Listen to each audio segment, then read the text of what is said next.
We are so close to this common goal to protect life and declare that all innocent life has an equal right to life. That is Oklahoma Governor Kevin Stitt at a ceremonial bill signing last week where he celebrated the 9 pro-life bills he signed into law during the 2021 session. That's right, 9. Most of the pro-life laws will go into effect starting November 1st, though abortion groups are suing to block 5 of them. We'll put the new laws up on the screen for you. The new wide-ranging pro-life laws include a ban on abortion if Roe v. Wade is overturned, a heartbeat law that would ban abortion once a baby's heartbeat is detected. 2 new laws provide safeguards to dangerous abortion-inducing drugs. A new law extends the age a baby can be relinquished to medical providers.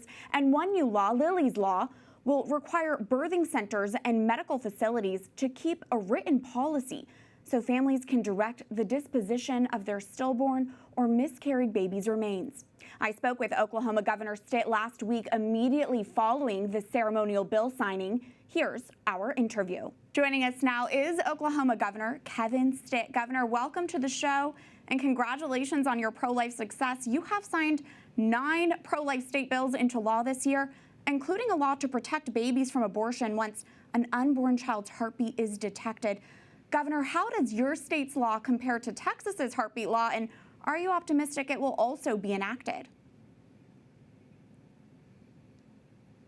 You know, we are. I want to be the most pro-life governor in the country, and passing this heartbeat law, I work with the House, the Senate, just really glad to get it across the finish line. The difference is with Texas, there's some civil penalties.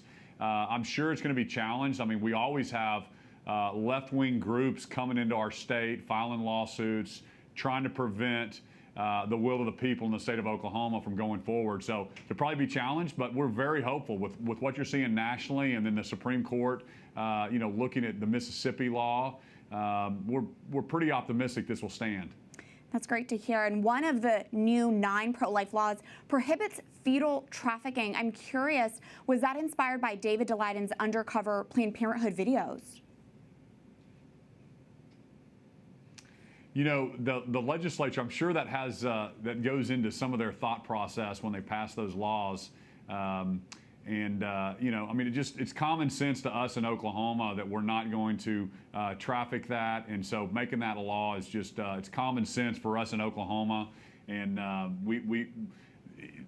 that's why we believe in states' rights. I mean, our 4 million Oklahomans that put me in office, and we're enacting the will of the people in the state of Oklahoma, we don't believe the federal government and federal overreach should come in and tell us how to live our lives in Oklahoma.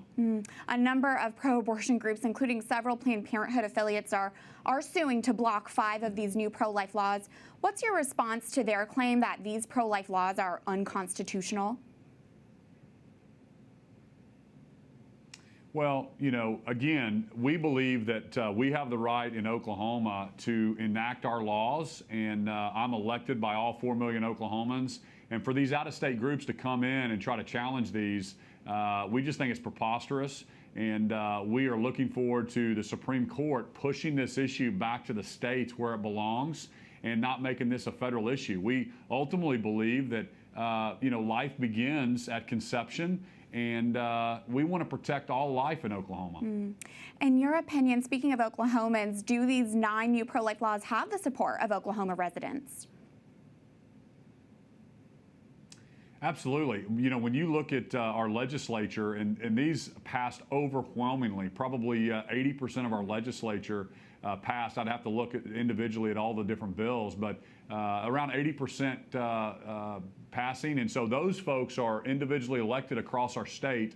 And so I think it's an overwhelming issue that is supported by the majority of Oklahomans. 2021 has been a very successful year for the pro-life laws at the state level. More than 80 new pro-life laws enacted at the state level this year so far. Governor, what role do you see pro-life governors such as yourself having in advancing a culture of life, especially amid a pro-abortion majority in U.S. Congress and with a pro-abortion president of the United States?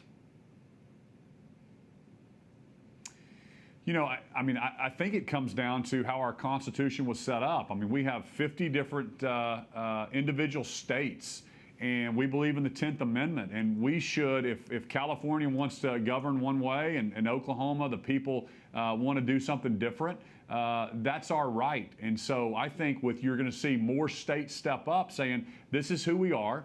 And we're going to be a pro-life state. And so I think you're seeing Mississippi and you're seeing Texas, you're seeing Oklahoma, you're seeing some other conservative states that have different values maybe than folks on the coast.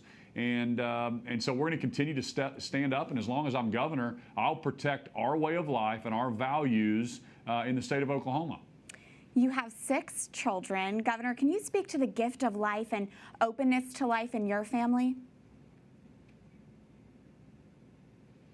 Yeah, my wife and I, we've been married for 23 years. And you know, with our first child, I remember with Natalie, my oldest, when we saw that first ultrasound, this issue came alive to me and growing up in Oklahoma.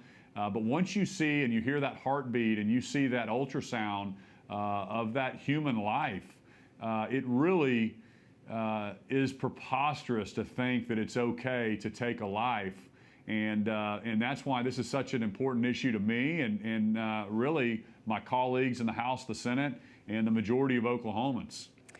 Well, you have a beautiful family, and you have promised to sign every piece of pro-life legislation that comes to your desk. I have to ask, when did you become pro-life, and is defending the unborn a priority for you?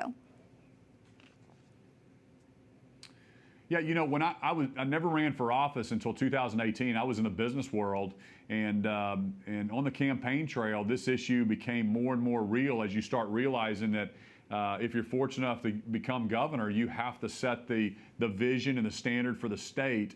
And then I go back to my own children and being in those rooms and seeing those ultrasounds at an early age. I mean, 6-8 weeks, there's a heartbeat, and that is a living person. And so, you know, we determined right then that I was going to sign every piece of pro-life legislation. We were going to continue to lead on this issue. We're on the right side of this morally. We're on the right side of this issue. And, you know, we would challenge anybody to debate why it's okay to take a life. Oklahoma Governor Kevin Stitt, thank you so much for your time. And again, congratulations on your pro-life success. Thank you. After we spoke with Governor Stitt, news broke this week that Oklahoma's Pardon and Parole Board recommended the governor commute the death sentence of Julius Jones. For a 1999 killing, Jones has maintained his innocence, and the board voted 3-1 to recommend he be sentenced to life in prison and not receive the death penalty. It will ultimately be Governor Stitt to decide Jones's fate. Pope Francis in 2018 revised the Catechism's teaching on the death penalty to make it inadmissible.